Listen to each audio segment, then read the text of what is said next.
É necessário parar de negar a voz do bom pastor, gente.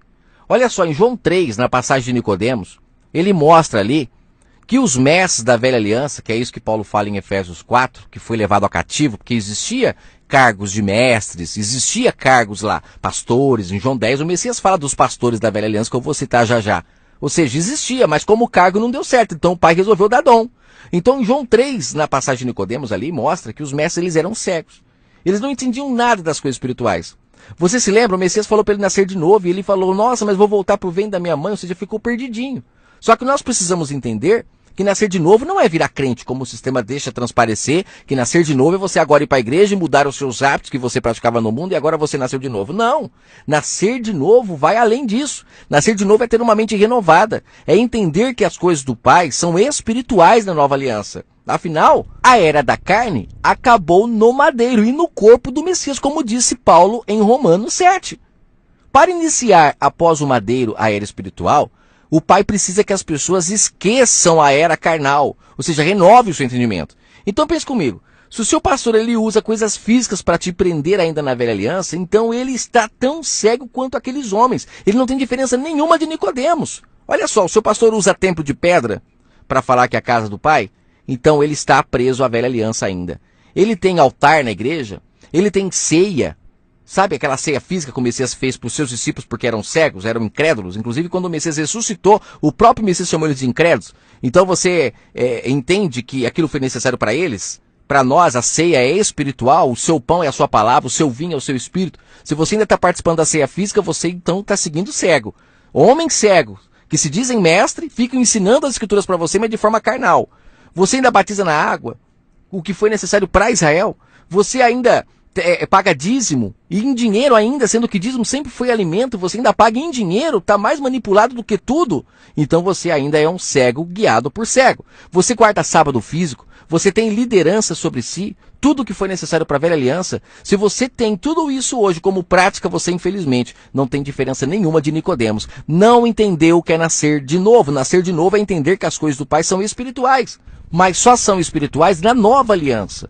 E você só vai entender se você nascer de novo e você ir amadurecendo. Sabe, de bebezinho você vai evoluindo, vai crescendo. Por isso que em Atos, ali na nova aliança, muitas pessoas ainda batizavam na água. Tinha algumas práticas da velha aliança que ainda acontecia ali, porque o povo estava nascendo do Espírito, compreendendo. Quando chega em Hebreus 5, Paulo ainda fala, vocês ainda são crianças, bebendo leitinho, não entenderam nada dos rudimentos da cruz. Agora vocês precisam evoluir, precisam crescer. Senão o Pai não tem como agir se as pessoas continuarem com a mentalidade carnal. Mas é claro que muitas coisas eles já abandonaram, né? Muitas coisas que o povo praticava na velha aliança, eles já abandonaram na nova. Você não vê uma passagem falando de dízimo na nova aliança, após o livro de Atos. Você não vê. Você não vê uma passagem falando para guardar o sábado físico na nova aliança. Você não vê. Você não vê uma passagem onde as pessoas estão fazendo discípulos para si na nova aliança. Você vê ali, por exemplo, o caso de Cornélio, que Pedro vai lá falar com Cornélio, não faz de Cornélio discípulo dele. Você vê o caso também lá de Filipe, quando batiza o eunuco. O Filipe não faz o eunuco de discípulo dele. O eunuco segue viagem. Filipe vai para o outro lado, cada um seguindo sua vida, porque quem dominaria era o Espírito do Pai. O que uma pessoa que é liberta faz, ela ensina que a pessoa agora é guiada pelo Espírito e deixa a pessoa ser livre, assim como o Messias deixou a mulher samaritana ser livre, por exemplo. Ela não ficou sendo discípula dele. E olha que ali era o próprio Messias, hein? Gente, tem muito engano. Para finalizar, uma pessoa que precisa sair de sua casa para ir buscar o Pai em um local onde ela acredita que o Pai vai falar com ela através de um líder religioso, ela já não tem o Espírito do Pai nela. Porque se ela tivesse, como aquela frase, quem tem marido em casa não procura na rua. Se você tivesse o Espírito do Pai guiando a sua vida, você não iria a um lugar para ouvir ninguém.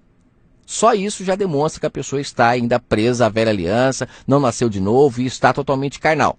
Uma pessoa que tem um guia, que é um pastor, ele pode ser um pastor, ele pode ser um padre, ele pode ser o que for.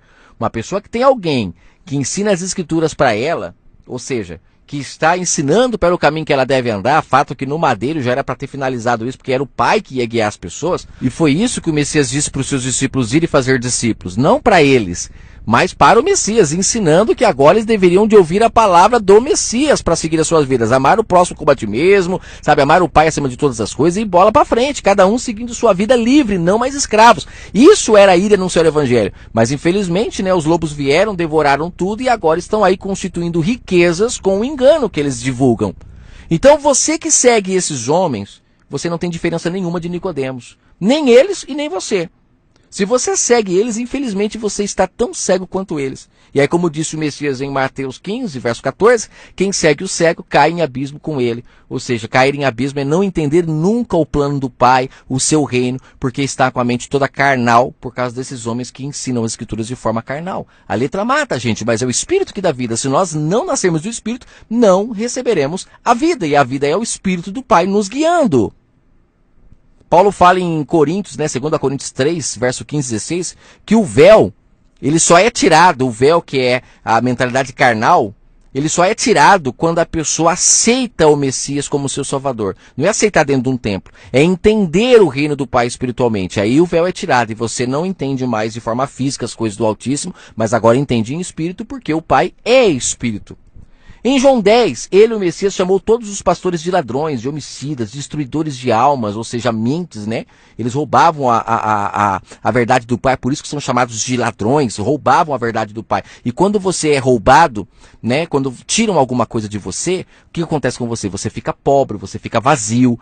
E é por isso que esses pastores de João 10 são chamados de ladrões, de salteadores de ovelhas, porque roubavam a verdade do Pai. Era a meretriz, a prostituta, lembra que roubou toda a herança do filho pródigo? Lembra? O filho pródigo só voltou a ter a herança do pai quando voltou a comer na casa dele, que é no seu entendimento. Não dentro de um templo religioso, mas ele voltou a buscar o pai em si, porque o pai foi dado a todos na nova aliança, mas infelizmente a meretriz continua roubando. Assim como aconteceu na velha aliança, né? O pai deu a sua herança para todo o ser humano, veio as prostitutas e roubaram, como é o caso da parábola do filho pródigo, como vocês deixam claro.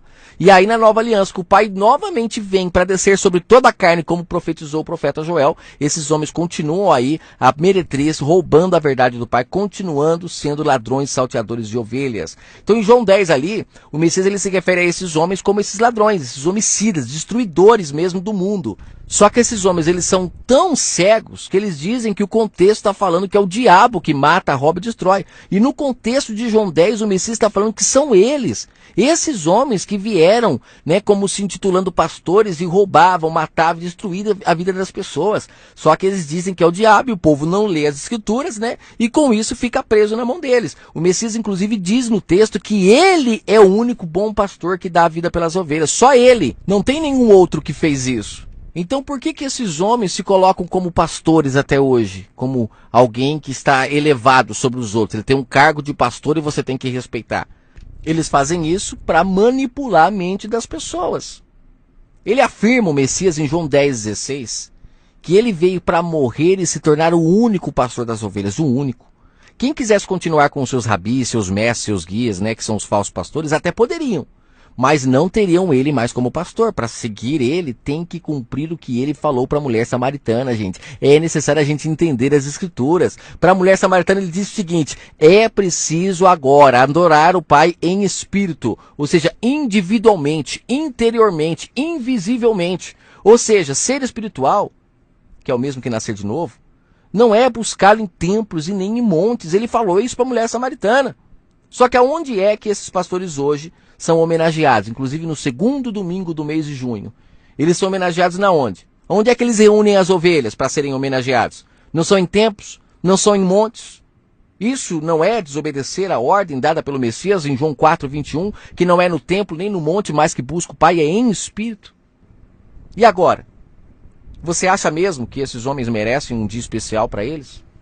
O dia mais especial do Messias foi um dia com muita dor. Foi um dia com muitas chicotadas, zombarias e derramamento de sangue. Já o dia especial do seu pastor é um dia com muitos presentes, né? Você sabe por que o dia mais especial do Messias foi com muita chicotada, muita zombaria e muito sangue? Sabe por que ele suportou tudo isso?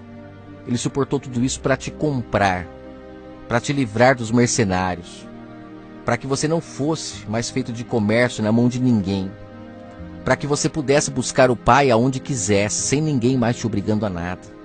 Ele fez tudo isso, ele suportou tudo isso, para que você pudesse nascer de novo e adorar em espírito e em verdade, porque é só quando buscamos em espírito que de fato é verdadeiro. E buscar em espírito é buscar no nosso quarto, no nosso íntimo, como ele falou em Mateus 6. Entre para o quarto, Saia das esquinas, saia das sinagogas, pare de mostrar para os outros que você está buscando o Pai. Busque só entre você e Ele, porque vocês são casados. Tem que haver intimidade entre um casamento, não pode ser exposto, porque se você expor, vira prostituição. Tem que ser íntimo. Ele sofreu o que sofreu, para que você possa ter esse privilégio. Ele sofreu isso, tudo porque ele sabia que a glória da última casa, como está escrito no livro de Ageu 2, ela seria muito maior do que a primeira, porque seria a verdadeira adoração, não seria uma adoração obrigada, uma adoração forjada, como acontecia muito na velha aliança.